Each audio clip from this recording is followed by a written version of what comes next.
ഒരു പന്ത് 90 മിനിറ്റുകളിലെ കണ്ണീരും ചോരയും. രാജ്യത്തിൻ്റെ 36 വർഷത്തെ കാത്തിരിപ്പ്. ഫുട്ബോൾ ചരിത്രത്തിലെ ഏറ്റവും വലിയ യുദ്ധഭൂമിയായ ലുസൈൽ സ്റ്റേഡിയത്തിൽ ഒരു വശത്ത് ലോക കിരീടത്തിനായി സർവ്വസന്നാഹവുമായെത്തിയ ഫ്രാൻസിൻ്റെ യുവനിര, മറുവശത്ത് ചരിത്രം മാറ്റിയെഴുതാനൊരുങ്ങിയ അർജൻറ്റീനയും. ഫ്രാൻസിൻ്റെ ആക്രമണത്തിൻ്റെ എല്ലാ കൊടുങ്കാറ്റുകളും വന്നു പതിച്ചത് ആ ഒരു കോട്ടമതിലിലായിരുന്നു. Nicholas Otamendi. ഫൈനലിലെ ഓരോ സെക്കൻഡിലും അദ്ദേഹം ഒരു പ്രതിരോധക്കാരൻ മാത്രമായിരുന്നില്ല, മറിച്ച് പടക്കളത്തിലെ ഒരു യുദ്ധത്തലവനായിരുന്നു. കിലിയൻ എംബാപ്പയുടെ മിന്നൽ വേഗതയെ സ്വന്തം ശരീരഭാരം കൊണ്ട് തടഞ്ഞു നിർത്തുമ്പോൾ, ഓരോ ഏരിയൽ ഡുവലിലും വായുവിൽ ആധിപത്യം സ്ഥാപിക്കുമ്പോൾ അദ്ദേഹം തെളിയിക്കുകയായിരുന്നു നീലയും വെള്ളയും കുപ്പായത്തിനു വേണ്ടിയുള്ള തൻ്റെ പോരാട്ട വീര്യം.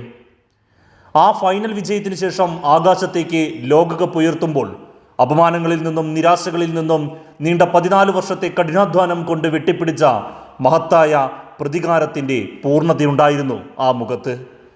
ആരായിരുന്നു ഈ മതിൽ? എവിടെ നിന്നായിരുന്നു ഈ പടയാളിയുടെ തുടക്കം?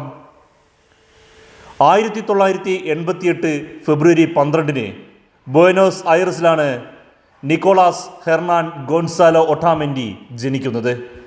ലാറ്റിൻ അമേരിക്കയിലെ ഏതൊരു സാധാരണ കുട്ടിയെയും പോലെ തെരുവുകളിലായിരുന്നു അവൻ്റെയും ബാല്യം. പന്തിനോടുള്ള ഭ്രാന്തമായ പ്രണയവും തോൽക്കാൻ മടിക്കുന്ന കടുപ്പമുള്ള മനസ്സും ആ തെരുവുകളാണ് അവന് സമ്മാനിച്ചത്. വെലസ് സാർസ്ഫീൽഡിൻ്റെ അക്കാദമിയിലൂടെ വളർന്ന ഒട്ടാമെൻഡി 2008 സീനിയർ ടീമിലെത്തി. വൈകാതെ തന്നെ അർജന്റീനിയൻ ലീഗിലെ ഏറ്റവും ഭയപ്പെടേണ്ട സെൻറ്റർ ബാക്കായി മാറുകയും ചെയ്തു. അവൻ്റെ കളിക്കളത്തിലെ വീര്യം കണ്ട ഡിയേഗോ മറഡോണ എന്ന ഇതിഹാസമാണ് അവനെ 2010 ദക്ഷിണാഫ്രിക്കൻ ലോകകപ്പിനുള്ള അർജന്റീനിയൻ ടീമിലേക്ക് ക്ഷണിക്കുന്നത്. അവിടെ വെച്ച് ജർമ്മനിക്കെതിരായ ക്വാർട്ടർ ഫൈനലിൽ തോൽവി അവന് നൽകിയത് വലിയൊരു പാഠമായിരുന്നു.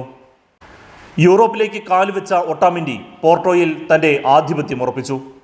പോർച്ചുഗലിലെ വിജയങ്ങൾക്ക് ശേഷം 2014 സ്പെയിനിലെ വലൻസിയയിലെത്തിയപ്പോൾ യൂറോപ്പിലെ തന്നെ ഏറ്റവും മികച്ച ഡിഫൻഡർമാരിൽ ഒരാളായി ഒട്ടാമെൻഡി പേരെടുത്തു. ലാലിഗ ടീം ഓഫ് ദി സീസണിൽ ഇടം നേടി അദ്ദേഹം തൻ്റെ മൂല്യം തെളിയിക്കുകയും ചെയ്തു. 2015 മാഞ്ചസ്റ്റർ സിറ്റി അവനെ സ്വന്തമാക്കി. പെപ് ഗാർഡിയോളയുടെ തന്ത്രങ്ങളിൽ പ്രതിരോധത്തിൻ്റെ ആണിക്കല്ലായി മാറി നിക്കോളാസ് ഒട്ടാമെൻഡി. ദ ജനറൽ എന്ന് മാഞ്ചസ്റ്റർ സിറ്റി ആരാധകർ അവനെ സ്നേഹത്തോടെ വിളിച്ചു. ഇങ്ങനെയൊക്കെയാണെങ്കിലും പ്രകടനത്തിലെ ചില പോരായ്മകൾ അയാൾക്ക് വിലങ്ങുതടിയായി. അനാവശ്യമായി ഫൗൾ ചെയ്ത് കാർഡുകൾ വാങ്ങുന്ന പ്രവണത പലപ്പോഴും ടീമിന് ദോഷകരമായി ബാധിച്ചു. സ്ഥിരതയില്ലാതെ കളിക്കളത്തിൽ നിഴലായി മാറിയ കാലഘട്ടം. ദേശീയ ടീമിൻ്റെ കുപ്പായത്തിലും ഒട്ടാമെൻഡിയെ കാത്തിരുന്നത് കടുത്ത വേദനകളായിരുന്നു. 2014 ലോകകപ്പ് ടീമിൽ ഇടം ലഭിക്കാതെ പോയതിൻ്റെ നിരാശ, തുടർച്ചയായി 2 കോപ്പ അമേരിക്ക ഫൈനലുകളിലെ ദാരുണമായ തോൽവികൾ, 2018 റഷ്യൻ ലോകകപ്പിലെ പുറത്താകൽ. വിമർശകർ അദ്ദേഹത്തിന് മേൽ പരാജിതനെന്ന മുദ്രകുത്തി. പലരും വിരമിക്കാൻ ഉപദേശിച്ചു. പക്ഷേ ഒട്ടാമെൻഡി വീണുകൊടുക്കാൻ തയ്യാറായിരുന്നില്ല. വിമർശനങ്ങളുടെ ശബ്ദത്തേക്കാൾ വലിയതായിരുന്നു അവൻ്റെ പ്രതിരോധ വീര്യം.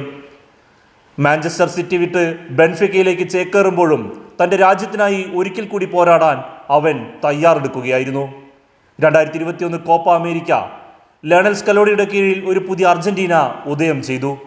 മാരക്കാനയുടെ മണ്ണിൽ ബ്രസീലിനെ തകർത്തുകൊണ്ട് അർജന്റീന കിരീടം ചൂടുമ്പോൾ അതിന് ചുക്കാൻ പിടിച്ച 3 പരിചയസമ്പന്നരിൽ ഒരാൾ നിക്കോളാസ് ഒട്ടാമെൻഡി ആയിരുന്നു. 28 വർഷത്തെ ശാപം അവിടെ അവസാനിച്ചു. ഖത്തർ ലോകകപ്പിലെ ഓരോ മത്സരത്തിലും അർജന്റീനയുടെ രക്ഷകനായി ഒട്ടാമെൻഡി നിലകൊണ്ടു. ഫൈനലിസിമയും 2022 ലോകകപ്പും പിന്നീട് 2024 കോപ്പ അമേരിക്കയും അർജന്റീന ഉയർത്തുമ്പോൾ ഒട്ടാമെൻഡി ആ ടീമിൻ്റെ നിശബ്ദനായ നായകനായിരുന്നു. പ്രായം തളർത്താത്ത പോരാളി. തോൽവികളിൽ തളരാതെ വിമർശകർക്ക് കളി കൊണ്ട് മറുപടി പറഞ്ഞ് അർജന്റീനയുടെ പ്രതിരോധത്തിൽ വിശ്വസ്തനായ കാവൽക്കാരനായി വർഷങ്ങളോളം നിലകൊണ്ട നിക്കോളാസ് ഒട്ടാമെൻഡി അർജന്റീനിയൻ ഫുട്ബോൾ ചരിത്രത്തിലെ എക്കാലത്തെയും മികച്ച ജനറൽ ഇൻ്റർനാഷണൽ ഫുട്ബോളിൽ നിന്നും വിരമിച്ചിരിക്കുന്നു. അർജന്റീനയുടെ നീലയും വെള്ളയും കലർന്ന കുപ്പായത്തിൽ പ്രതിരോധ നിരയുടെ കരുത്താകാൻ എത്ര താരങ്ങൾ വന്നുപോയാലും നിങ്ങളുടെ പടയോട്ടത്തിൻ്റെ കുളമ്പടി ശബ്ദം എന്നും ആരാധക ഹൃദയങ്ങളിൽ മുഴങ്ങി നിൽക്കുക തന്നെ ചെയ്യും.